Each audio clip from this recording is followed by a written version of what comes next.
প্রার্থী আমাদের লড়াকু নেতৃত্ব, পরীক্ষিত প্রার্থী। প্রার্থী সম্পর্কে বলার কিছু নেই। উনি অলরেডি উত্তরকাথিতে যখন পঞ্চায়েত সমিতির সভাপতি ছিলেন, সেই সময় আমাদের ভারতের মাননীয় রাষ্ট্রপতি সম্মানীয় প্রতিভা পাতিলের হাত থেকে দেশের সর্বোচ্চ সম্মান উনি অর্জন করেছিলেন।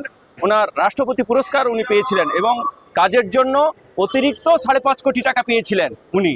ফলে উনি আমাদের কাছে অলরেডি পরীক্ষিত এবং আমাদের উনি পরিচিত মুখ, লড়াকু নেতৃত্ব, 24 ঘন্টার সাথী।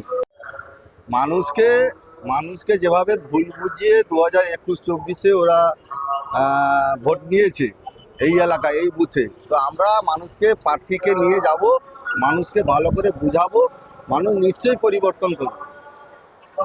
উন্নয়ন মানুষকে বোঝাতে হবে। উন্নয়ন, আমাদের মুখ্যমন্ত্রী উন্নয়ন মানুষের কাছে প্রত্যেকটা বাড়িতে পৌঁছেছে। সেই সব জিনিসগুলো মানুষকে ভালো করে বুঝালে মানুষ নিশ্চয়ই পরিবর্তন করবে।